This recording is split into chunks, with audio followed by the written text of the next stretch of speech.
Ang mas may yung pananagutan talaga nasa kumpanya muna kasi yung standard yung working condition nasa kumpanya.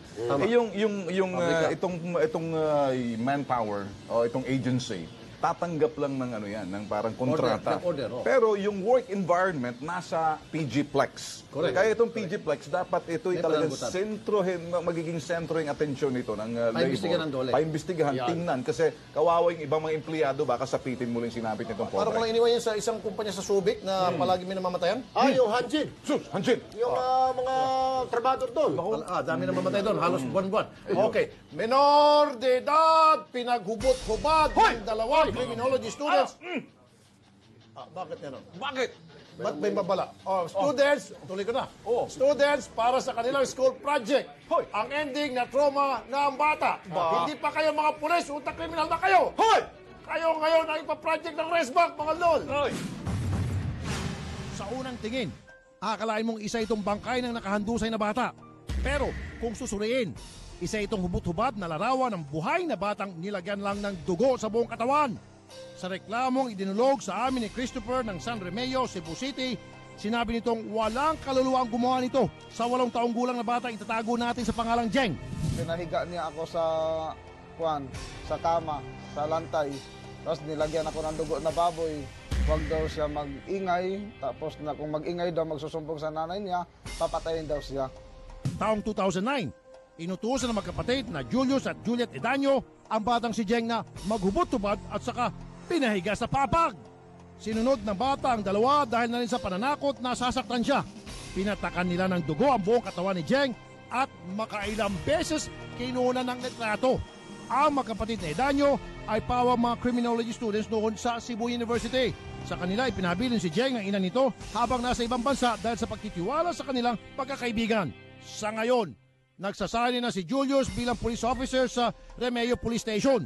Nang malaman ng ina ni Jeng ang nangyari, humingi ito ng tulong sa kaibigan si Christopher. Nabatid din na bukod sa retrato, itinatali rin si Jeng sa puno, minamaltrato at madalas niya takot ang magkapatid na Edaño. Isinalalim sa psychiatric test si Jeng at lumabas sa pagsusuri na may trauma nga ang bata sa nangyari. Batay sa RA 7610 ng Anti-Child Abuse Law, labag sa batas na kunan ng hubot-hubad na litrato ang isang bata o minor de edad. Sinubukan namin kunin ang pahayag ni na Julius at Juliet Edaño pero hindi nila kami pinaunlakan.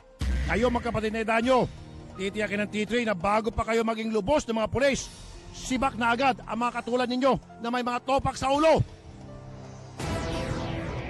Para linawin ang tungkol sa usaping ito, kausapin po natin si Attorney Artemio Torredes, ang head ng University of Cebu Criminology Department. Attorney Torres, magandang gabi po, Attorney.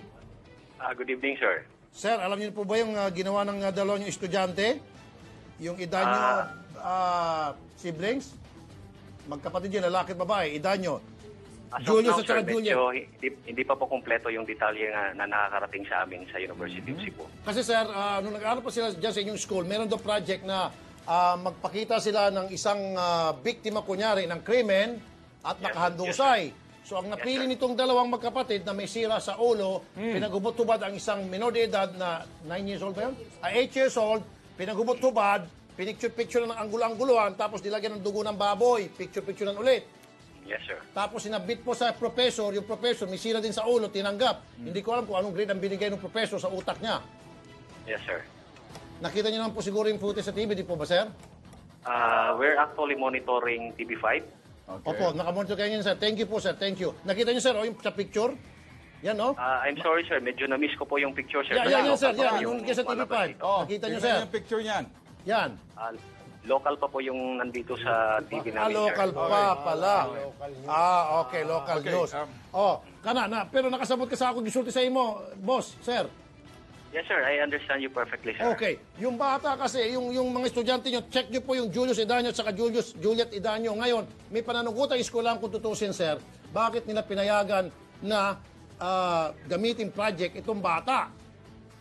We're actually looking into this, sir. Right now, we are conferring with some of the teachers that we could launch an investigation as soon as possible. Sige. Kasi we do not sanction this kind of activities. This is Okay. clearly illegal. Okay. At saka meron naman po tayong crime scene laboratory na nandito mismo sa campus, sa loob mismo under supervision ng teachers. Attorney Torredes. Yes, Si sir. Ben Tulfo, attorney. Magandang gabi sa iyo, sir. Okay, attorney, ganito, itong ganitong klaseng, alam ko mag-iimbestiga pa kayo, pero ba ito ba'y pinahihintulutan nyo yung mga exhibiting or di kaya yung live sample na parang ang dating, bata ginamit, pinahubot-hubad, lalagyan ng dugo. Do you allow this in your school or do you condemn this? Definitely, sir. We condemn that kind of practices. Then Although we permit then say it right now para nang sa ganun, hindi na pamarisan dahil sa eskwelahan ninyo. Baka kasi nakalusot yan sa kapabayaan ninyo. That's possible, sir. That's why we're going to conduct an investigation. Okay. Paamo lamang, Attorney Torredes, Erwin Tulfo po ito. Yung profesor ho, baka nagtuturo pa dyan sa inyo. Baka-adik yan. Kailangan ho, ipatawag ninyo, siguro, kailangan nyo ipadaan sa psychiatric evaluation at bakit We will do that, pinayagan niya yung ganyang klaseng pamamaraan, mga project na. At pwede ho ba, Attorney, since kayo pala Yes, ang sir. head ng criminology department Yan. dyan, tignan ho ninyo yung inyong mga curriculum, kung Ayan. ano na pong ginagawa ng mga professor, Tama. ang mga, kung ano po yung mga sinasabi nila sa kanilang mga estudyante, sir, ano po? Yes, sir. Definitely, we will look into it, sir, kasi meron pong 3 campus yung criminology. Okay. We don't know from which campus, at saka we don't know also if this is really a student of the University of Cebu. So, we will definitely look into it. Stop na muna pagkita yung picture ng bata, no? Pwede na pa yung babat. Stop na yung picture ng bata. Okay. Okay, salamat po, Attorney Torres. Salamat. Okay. Ngayon naman po, kausapin natin si Colonel Emma Libunaw, ang Chief ng Women's and Children's Desk, si DG Camp Crame. Colonel Libunaw, magandang gabi po, Colonel. Gabi po. Magandang gabi po sa inyo. Ma'am, kanina po kayo nakumonitor. Gusto ko pong, dalawa pong hiling po namin sa inyo.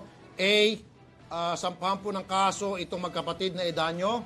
Dahil nga po sa Opo. ginawa nila, ano po, yung child Opo, abuse law natin, di ba po ba? And then B, Opo. tawagan niyo po yung NAPOLCOM kasi wala po kaming oras, kami sanang gagawa niyan. Tawagan niyo yung NAPOLCOM, ngayon pa lamang, pasibak niyo na po mga ito para hindi na po maging pulis. Sa ngayon po, nagtitraining po sila bilang para maging isang pulis. Ano po, Colonel? Ganun po ba? Sige po, sige po. Papuntahin niyo lang po yung, nasa po kaya yung kamag-anak Yeah. o yung magulang po noong bata. Nakita ko po yung picture sa Opo. Sa Cebu po yung mga gulang, pero pwede po namin paluwisin dito. For the meantime, yung pong isang kaibigan lang po, matalik na kaibigan ng nanay ng biktima, ang andito Opo. sa Maynila. Pero pwede po namin papuntahin yung bata rito. Okay. Papuntahin dito mga tol, and then magreklamo kay Colonel Libuno, and then magreklamo sa NAPOLCOM para masibak. Kung linawin natin, may pananagutan ng eskwelahan dito, pwedeng idemanda yan. Pwede. Tama yun. May pananagutan at pagbayarin yung eskwelahan na yan at hindi dapat yan ay talagang undinahin yung kalang ginagawa. Ha? Saka ikalawa, yung- Sukay ang gawain ganyan. Bago pa maging pulis yung dalawang magkapatid na luko-luko na yun. Paano naging pulis? Di produkto ng universidad na yan na maaaring nagpabaya, kapabayaan nila dapat may kabayaran. Na pananagutan yan. Kaya nga, kung ganun siguro pag-iisip ng lahat ng mga nagpupulis, Oh. abay, ano naman yan sa ating pero PNP? ibig sabihin, ito muna ang University of Cebu, mainit ang ulo ko rito dahil ito, nagpabaya to. Kung hindi nila alam, nalagyan sila ng ipot sa bumbunan, kapabayaan pa rin. Kung pagkakamali ng mga estudyante na yan, may pananagutan pa rin ng universidad, dapat magbayad yan. Correct. Pero in fairness naman kay Attorney Torres, hindi naman niya, Torredes, hindi niya kinukusinti at paimbestigan nga raw niya. Ganun pa man, may kapabayaan pa rin yan, may kabayaran pa rin yan. Okay, sige. Sa pagbabalik ng programang Gumigibat, sumisibak sa mga tiwalit loko, reklamo ng isang negosyante laban sa gobernador ng Camarines Norte na pumipigil na ma-release ang kanyang truck at mga kahoy kahit pa may release paper na mula sa DNR. Imbestigan natin mamaya, abangan live. Sa event places at tambayan ng mga scalper, punterihan ng mga mahilig manood, kaya mag-ingat at baka mapeke kayo ng kanilang dinoktor na ticket. At inang may kapansarang masipag pa rin kumakayod para sa pamilya, kaya atin siyang damayan sa kanyang mga munting pangangailangan. Abangan.